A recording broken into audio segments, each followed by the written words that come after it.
कि मुकुत न भय हते भगवाना, तीन जन्म द्विज बचन प्रवाना।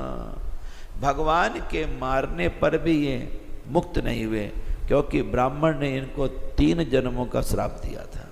तो ब्राह्मण के श्राप के कारण भगवान के मारने पर भी ये जन्म लेते रहे।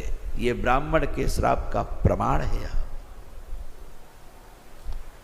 और कहते हैं एक बार तिनके हित लागी, धर्व शरीर भगत अनुरागी।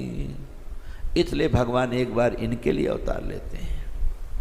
और यहाँ पर इसके बाद भगवान शंकर माता पार्वती कहते हैं एक कारण तो ये है, और दूसरा कारण कह रहे हैं क्या, कि कश्यप अदित तहाँ पितु माता, दशरथ कौशल्या विख्याता।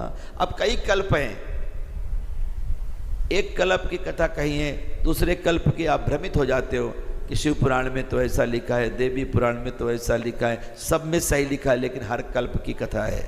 जैसे एक दिन पहले आप कुछ करते हो, दूसरे दिन कुछ करते हो। तो एक कल्प में भगवान ने ये किया, दूसरे कल्प में वो किया। नहीं तो जितने पुराण पढ़ते हो भ्रमित हो जाते हो।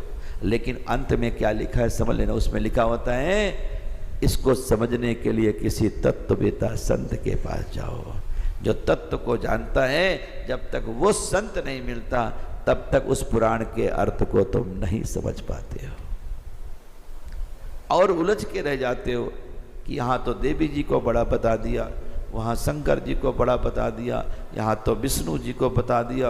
हाय हम क्या करें क्या न करें। इसलिए अंत की बात देखो कि समझना किससे है, तत्ववेता संत से समझो। तत्ववेता कौन है? जो परमात्मा तत्व को जानता है। अब परमात्मा तत्व को कौन जानता है? जिसने परमात्मा को पा लिया है। भगवान को पाने के बाद कुछ पाना शेष नहीं है, और उनके पाने के बाद ही बहुत कुछ करना पड़ता है। जैसे हम लोग मस्ती में गाते हैं, तुम्हें पाके हमने जहां पा लिया है, जमी तो जमी आसमां पा लिया है। हे प्रभु सब कुछ पा लिया है, क्योंकि हमारा तुम्हारा ही साथ जन्म जन्म का था, बाकी कोई हमारा साथी नहीं था। एक हर जन्म में आप ही साथी थे।